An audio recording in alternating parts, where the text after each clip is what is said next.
네, 안녕하세요. 강프렉탈입니다. 2022년 7월 13일 수요일 시황 분석 진행하도록 하겠습니다. 오늘 시장 전반적으로 생각보다 양호한 흐름을 보여주었는데요. 코스피 같은 경우에는 2328포인트로 약 0.47% 상승 마감하였고, 코스닥 같은 경우에는 763포인트로 약 1.65% 정도 상승 흐름을 보여주었습니다. 전반적으로 금일 시장 미국 지수 하락에 비해서 굉장히 잘 버텨주는 흐름을 보였고, 그 중에서 기관 투자자들의 순매수가 지수 상승을 이끌었다, 이렇게 보시면 되겠습니다. 시가총액 상위 종목들 위주로 좀 강한 상승세를 보였고, 개인 투자자분들이 이제 관심을 갖고 있는 일단 코로나 테마주, 그리고 요번에 변호사 우영우 관련 엔터주들도 조금 강세를 보였습니다. 오늘 시가총액 상위 종목들 한 번씩 살펴보고 테마주들도 같이 한 번씩 살펴보는 시간 갖도록 하겠습니다. 그리고 어떤 종목을 매수하면 안 되는지, 그리고 어떤 자리에서 진입을 해야 되는지, 그런 매수 관점, 매도 관점도 같이 안내해 드릴 테니까요. 같이 한번 살펴보도록 하겠습니다.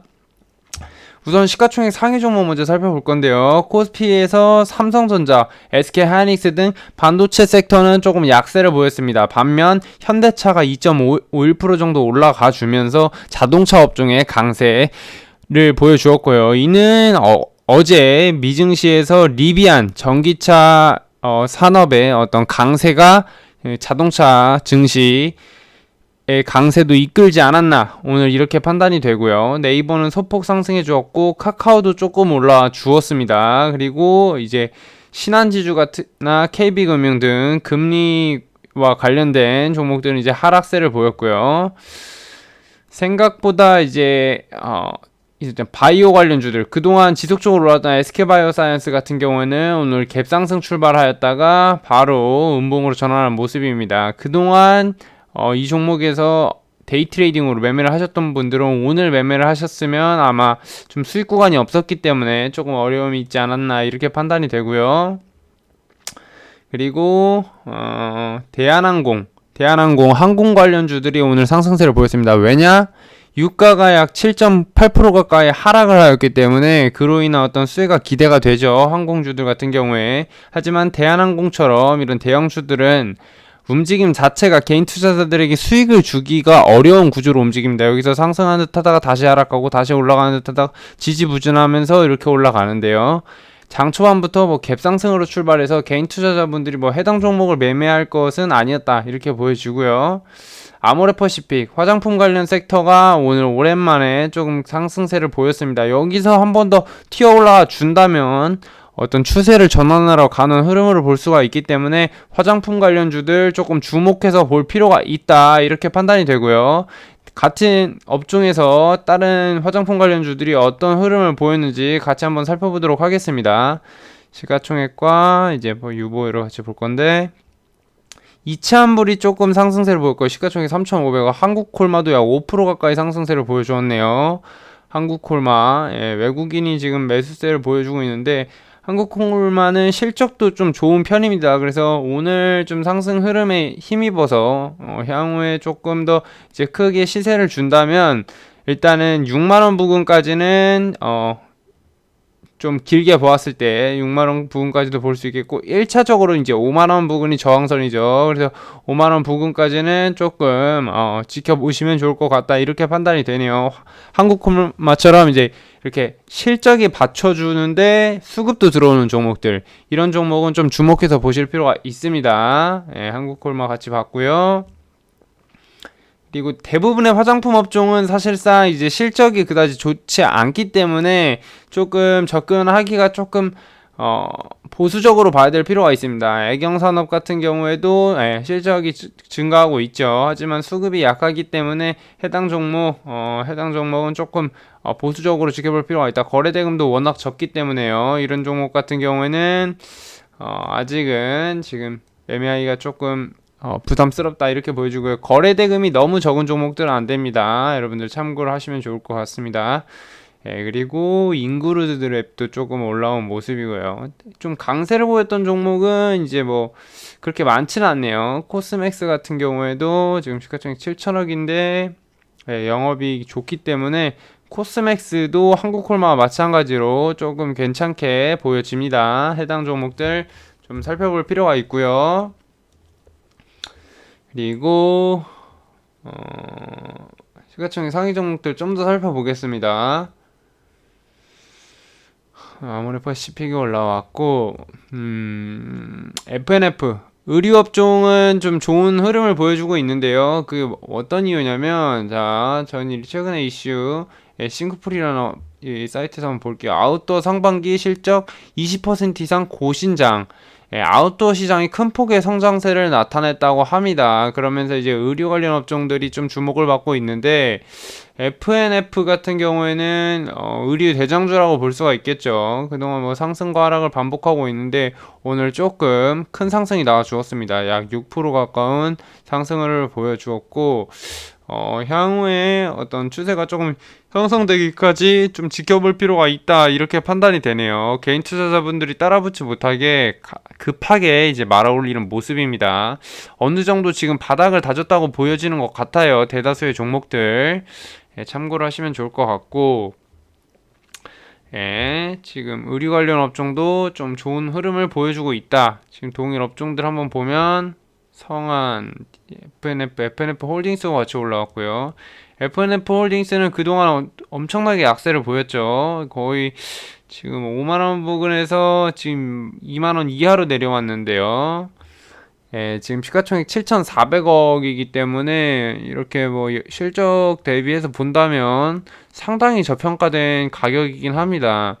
그래서 지금 부담이 없는 자리이기 때문에 뭐 의료 관련 업종 좀 담아보고 싶은 분들은 FNF 홀딩스를 조금 담아보시는 것도 좋겠다, 그렇게 판단이 되네요. 참고하시면 좋을 것 같고요.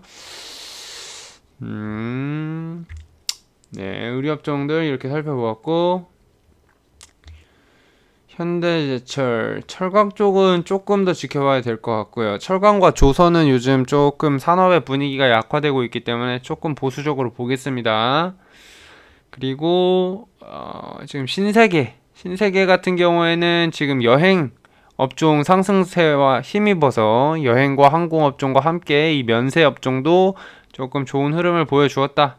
참고하시면 좋을 것 같습니다. 실적 같은 경우에는 이제 스타벅스 어떤 실적이 같이 반영이 되면서 영업이익 같은 경우에 이제 큰 폭으로 상승하게 되는 흐름입니다. 하지만 외국인과 기관이 지속적으로 매도를 하고 있고, 지금 추세가 아직까지 워낙에 꺾여 있기 때문에 시간이 조금 걸릴 수도 있겠다, 이렇게 판단이 되네요. 신세계 같은 경우에. 그리고 오늘 저녁에 이제 오늘 밤 미국의 CPI 소비자 물가지수 6월 지수 발표가 있기 때문에 그 점을 조금 참고를 하셔서, 오늘은 사실상 보수적으로 지켜봤어도 저는 나쁘지 않았다고 봅니다. 근데 현대위아가 오늘 조금 강하게 올라오는 모습이었네요. 현대위아 자동차 관련주들은 오늘 조금 좋은 흐름을 보여주었다. 좀 소외되신 분들은 이런 날 좀 차분하게 시장 지켜보면서 너무 소외되셨다고 그렇게 위축되실 필요 없고, 이렇게 좀 강한 상승 종목도 한번 흐름 살펴보면서 이렇게 대형주들은 움직이는구나 참고하시면 좋을 것 같습니다. 시가총액 상위 종목들도 이제 좀 매매를 하시는 분들도 있는데, 시가총액 상위 종목들도 나름 매력이 있거든요. 그래서 이제 그 점 좀 참고하셔서, 기관의 수급이 들어오는 종목들은 시가총액 상위 종목들이기 때문에 해당 흐름 움직임 같이 살펴볼 필요가 있습니다. 에코프로비엔 같은 경우에 오늘 강하게 말아올린 모습입니다. 개인 투자자들한테 기회를 주지 않기 위해서 쉼없이 올려버리는 모습. 위메이드가 또 장중에 좀 강세를 나타냈고요. 대다수의 종목이 조금 좋은 흐름을 보여주었습니다. 시총 상위 종목들 중에서는요, CGN이 조금 약세를 보였고, ABL 바이오도 약세, 파라다이스 바이오니아가 오늘 조금 장중에 좀 큰 시세를 주었습니다. 그래서 지금 차트상으로는 좀 고점 부분에 있지만, 이렇게 강세를 내는 것은 또 재료가 그만큼 강하다는 것이기 때문에 시장 조금 더 이제 지켜볼 필요는 있다. 참고하시면 좋을 것 같고요. 그리고 나머지 종목들 좀 쭉 살면 포스코 포스코 관련주들이 오늘 조금 특징적으로 움직여 주었는데요. 한번 살펴볼게요. 포스코 엠텍 특징주, 포스코 엠텍 살펴보겠습니다. 나왔죠? 포스코 엠텍이 주가 강세를 보이고 있다. 포스코가 세계 최초로 배터리 소재 거래소 설립을 추진한다는 소식에 관련주의 매수세가 몰린 것으로 풀이된다. 상한가까지 기록을 했거든요. 그래서 흐름 같이 한번 살펴볼 건데, 야, 이거 내용 한번 같이 살펴볼게요. 배터리 소재를 전문적으로 다루는 국제거래소 설립을 국내에서 준비하고 있다. 선현물을 거래할 것으로 예정인 것으로 전해졌다. 구체적인 설립 계획을 만들 것으로. 포스코 홀딩스, 포스코 케미칼, 포스코 인터내셔널 등 전 계열사의 역량이 집중될 것으로 보인다. 포스코 엠텍은 철강 사업을 영위하는 핵심 계열사라고 합니다. 그래서 포스코 엠텍이 오늘 조금 강세를 보였는데요. 한번 흐름 살펴보도록 하겠습니다. 네, 포스코 엠텍 같은 경우에는 오늘 상한가까지 기록을 했다가 13%가 마감한 건 굉장히 아쉬운 흐름이라고 볼 수가 있겠고요. 이제 토론방들 보면은 지금 상한가에 물린 사람들 많을 거라고 보여집니다. 이렇게 좀 추가 상승을 기대하고 포스코 엠텍 들어가신 분들은 오늘 약 17% 가까운 큰 폭의 하락을 맞았을 거로 보여지고요. 이렇게 조금 시세를 강하게 줄 때 차익 실현을 해야 되는 점 항상 명심을 하셔야 되겠습니다. 그래서 데이 트레이더는 이렇게 부지런히 상승 추세에서 매매를 해야지 이렇게 쭉 흘러내리고 하산하는 차트에서 매매를 하시는 것은 좋은 습관이 아니다. 왜냐하면 거의 그렇다 할 반등이 나와준 경우는 거의 없거든요. 그래서 이런 점 좀 참고하셔가지고 매매를 하시면 좋겠습니다. 포스코 ICT도 마찬가지로 포스코 ICT도 강하게 상승 흐름을 보여주었다가 쭉 시세를 반납한 모습입니다.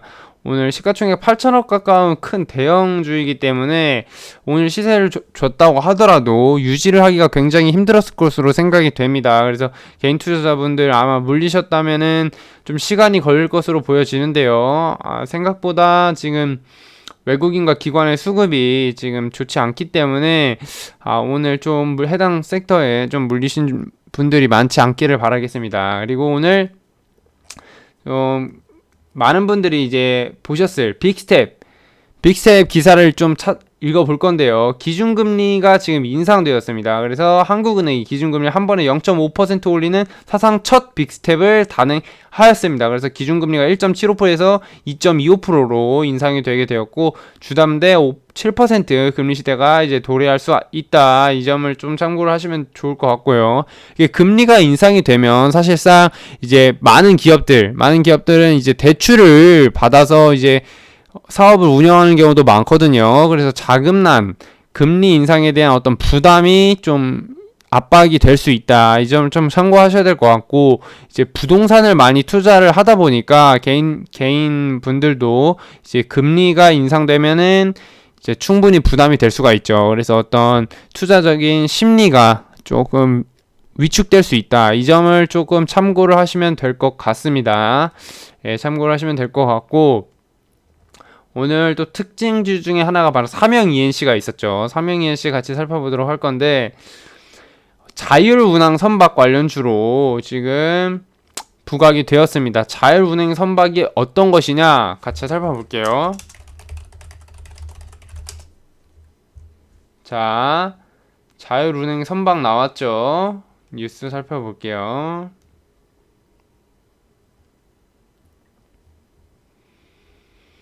지금 이 자율운행 선박 관련해서 주도권 경쟁도 나오고, 자율운행 선박 삼영 ENC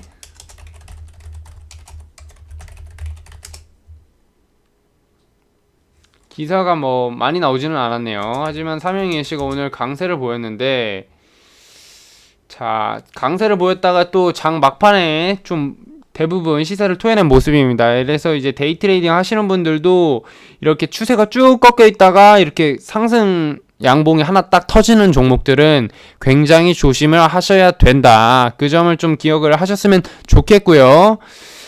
일단 이렇게 좀 시세가 나왔을 때 분할 매도를 하는 습관을 가지셔야 되고, 오늘처럼 시가총액 이제 상위 종목들로 자금이 쏠린 경우에는 이런 특징주, 테마주들의 돈이 쏠리지 않기 때문에 오히려 좀 약한 모습을 볼 수가 있습니다. 그래서 오히려 하락장에서 좀 상승이 좀 강하게 유지되는 모습을 볼 수 있고, 이렇게 좀 다 같이 올라가는 시장에서는 자금이 쏠리지 않기 때문에 굉장히 유의를 해야 된다. 이 점을 좀 참고를 하셨으면 좋겠습니다. 그리고 오늘 좀 코스닥 상승률 상위 종목 중에서는 한명ENC, 블리츠웨이도 조금 잠깐 올라갔고요. 그리고 뭐 DNC 미디어, 맥스트도 조금 좋은 흐름을 보였습니다. 그리고 EV 첨단 소재도 오늘 조금 좋은 흐름을 보여주었고요. 나노브리, 신신제약, 제약 관련주들, A스토리는 뭐죠? 바로 우영우 관련주로 조금 강세를 보였던 종목입니다. 그래서 최근 들어서 거의 2배 가까운 상승을 보여주었습니다. A스토리 같은 경우는 6월 24일날 16,000원에서 지금 지속적으로 상승 흐름을 보이면서 오늘 고가에서 매도를 했다면 약 2배, 100% 가까운 수익률을 안겨줬던 그런 종목이라고 볼 수가 있겠습니다. 그래서 시장에 어떤 테마들이 지금 형성이 되는지, 어떤 작품들이 나오는지 조금 유심히 있게 지켜볼 필요가 있겠습니다. A스토리가 왜 우영우 관련주로 분류가 되냐? 자, 같이 검색해 볼게요. A스토리 우영우 제작. 자, 한번 같이 살펴보도록 하겠습니다. A스토리 주가가 다시 상승세를 보이고 있다. 이상한 변호사 우영우라는 이제 넷플릭스 드라마입니다. 그래서 비영어권 TV 시리즈 1위에 올랐다는 소식이 호재로 작용해가지고 지금 지속적으로 지금 상승 추세가 이어지고 있는데, 버키 스튜디오도 마찬가지로 오징어 게임 관련해가지고 굉장히 큰 시세를 주었었죠. 여기서 거의 뭐 1600원대에서 7000원까지 상승하는 그런 흐름을 보였었습니다. 근데 최근까지 지속적으로 이제 CB 물량이 나오면서 약세를 보였는데, 오늘 또 버키 스튜디오가 어떤 이슈가 있었다면 오징어 게임이 에미상 작품 후보에 올랐다라는 소식과 함께 오늘 조금 좋은 흐름을 보여주었습니다. 조금 이제 상승폭을 반납하기도 하였지만 이 상승 추세가 살아있기 때문에 뭐 좀 더 지켜보셔도 될 것 같다, 이렇게 말씀을 드리고 싶네요. 자, 오늘 시황 분석은 여기서 마치도록 하겠습니다. 감사합니다.